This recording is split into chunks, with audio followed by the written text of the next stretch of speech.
Hi మామ, ఈరోజు అయితే రాజంపేటకి అయితే బయలుదేరాం బైక్ లో. ఎందుకు వెళ్తున్నాం మీకైతే చూపిస్తా చూడండి. 7 గంటల నుంచి అయితే వీళ్ళైతే ఫోన్ చేశాను, రాజంపేటకి వెళ్దాం అని చెప్పి. సరేరా స్వామి, ఆకలేస్తుందని చెప్పి గుడ్డు దోశ అయితే తిన్నాము. రాజంపేటకి వచ్చిన తర్వాత నాగా డాన్స్ అకాడమీ దగ్గరికి అయితే వెళ్తున్నాము. ఇక్కడికైతే వచ్చేసాము ఫైనల్లీ. వీళ్ళైతే ఇన్స్టాగ్రామ్ లో సినిమా తీస్తామని చెప్పి వీళ్ళైతే ఒక వీడియో అప్లోడ్ చేశారు. ఇక్కడికైతే రావడం జరిగింది. మనోడు లోపలికి వెళ్తాను, ఇక్కడైతే ఫామ్ ఇవ్వడం జరిగింది. అంతా ఫిల్అప్ చేయమని చెప్పారు. మనోడు అయితే ఫిల్అప్ అయితే కంప్లీట్ చేశారు. మాకంటే ముందు చాలా మంది అయితే వచ్చారు. ఫిల్అప్ చేసి ఇక్కడైతే ఒక్కొక్క టోకన్ వైజ్ గా ఇక్కడైతే లోపల పంపిస్తారు. ఒక్కొక్క డైలాగ్ ఓన్ డైలాగ్ తో ఇక్కడైతే లోపల చెప్పాలి. లోపల ఒక్కొక్క డైలాగ్ చెప్పి అందరూ బయటకి అయితే రావడం జరుగుతుంది. వాళ్ళైతే డైలాగ్ నచ్చిన వాళ్ళైతే కాల్ చేస్తామని చెప్తారు. మేమైతే వెయిట్ చేస్తాం. మనోడు అయితే వచ్చేసాడు. ఇంటికి వెళ్ళేటప్పుడు ఎండ ఎక్కువ ఉన్నదని చెప్పి మేమైతే ఒక జ్యూస్ తాగాము. వీడైతే డైలాగ్ చెప్తాడంట చూడండి.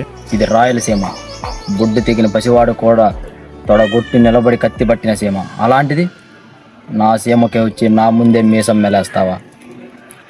మెలేసిన మొండె మిందున్న తలని ముక్కలుగా నరికి నీ పిల్లానికి సాగనంపుతారా నా కొడక?